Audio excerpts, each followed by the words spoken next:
I remember when I was in college, one of my college friends, her mother, we were going somewhere, and she was talking to me about, she's like, oh, this is young man I knew.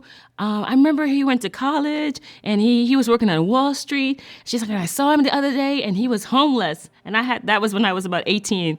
And then fast forward, and here I am, and you're like, wow, that gentleman had a degree, was on Wall Street, and here I am, Marine Corps with degree and homeless. So it could happen to anyone.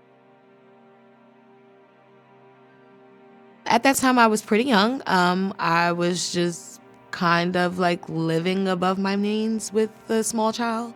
I had to give up my apartment. And so I tried living with my daughter's father, and that became like very abusive and just out of control for a person that's in their younger 20s.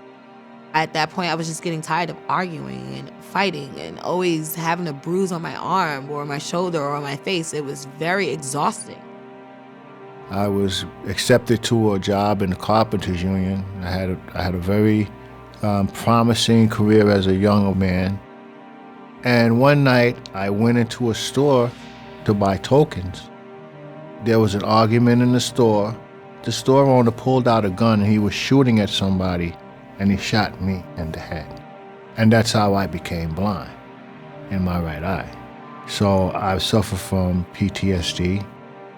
And also depression and insomnia. I was homeless at a large part of time in my life. You could say roughly about 30 years. Toda mi familia son de Puerto Rico, entonces vine aquí temprano como a los 21 años a este país.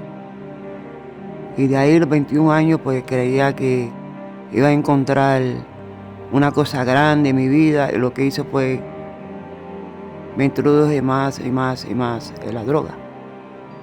You work so hard in the Marine Corps to earn that respect, to earn that title, and you consider yourself a leader of Marines, and you come out and you think, oh, anybody's going to want to hire me, and that wasn't always the case. And that was one of the things, the finances. I know because a lot of people have stereotypes about veterans and what happened to you to become homeless, and it wasn't drugs, it wasn't a mental health situation. In my case, it was my finances. I usually went to a special school for the multi-handicapped children. I was slow of reading, and some words I could say, but not that good. And I couldn't help it. It was not my fault. I can't help it. I was living with my friend, and then after a while, she kicked me out, and I was on the street.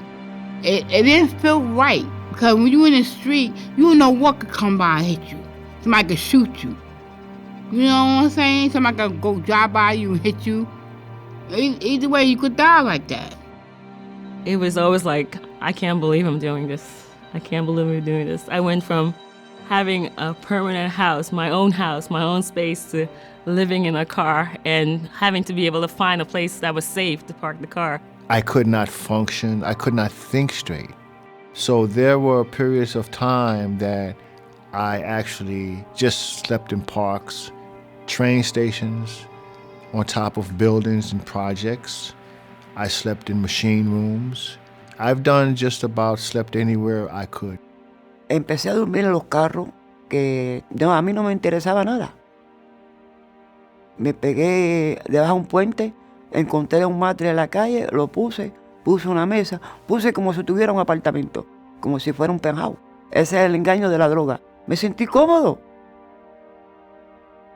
Imagine having these type of symptoms and things going on in your life, not having anywhere to stay, no one to turn to, no one to talk to, in and out of jail. Can I go somewhere where I can get some help? That was my main thing. That happened in 2015, and then I was homeless again in 2017. But last year, things took a turn. And like I said, I believed in my heart it would get better, and it did get better. You know, I'm grateful for services for the underserved. I'm in a veterans residence. I'm clean. I got a job. I felt like all the help I needed was there. Like anytime I felt like I was going through something, there was always someone downstairs I can just like come and talk to. Living there, I always had a good job. I was always taking care of my child. They always invited me to things. They always included me.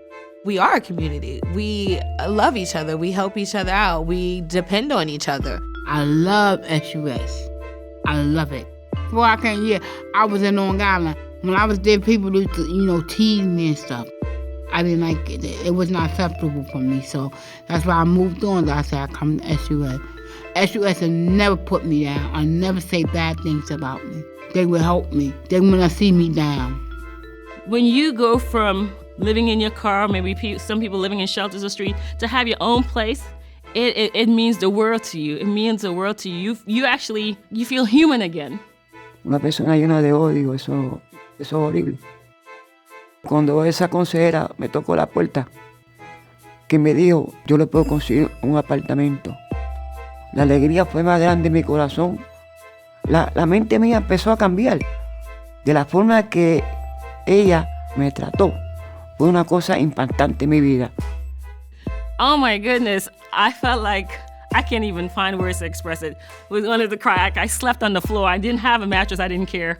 I slept on the floor for almost a week with my sleeping bag, Marine. Empecé no más alcohol, no droga. Empecé a rehabilitarme.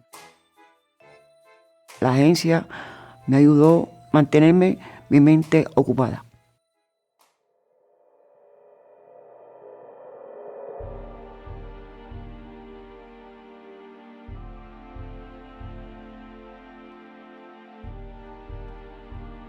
Urban Farms is opportunity to experience employment again.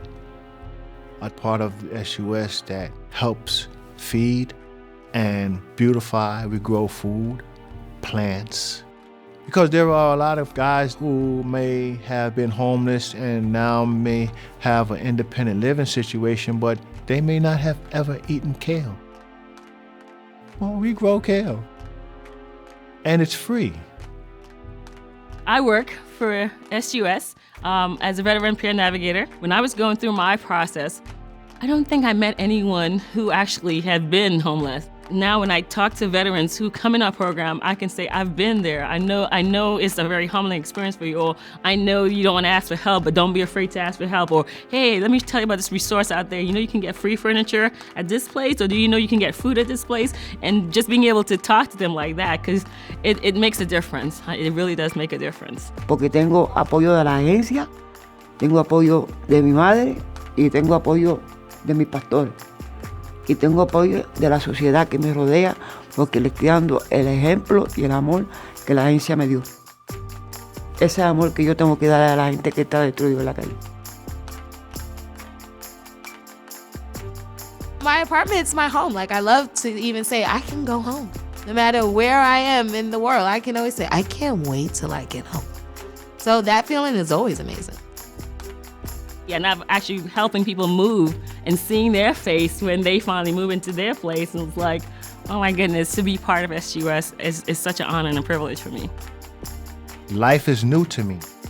I might be 58 years old, but with only 5 years clean, I'm still new to living. Yeah, there's sometimes I want to cry, but they say don't cry. Be a big, it's happy tears. It's so happy tears to me, that's why. And it brings me joy in my heart.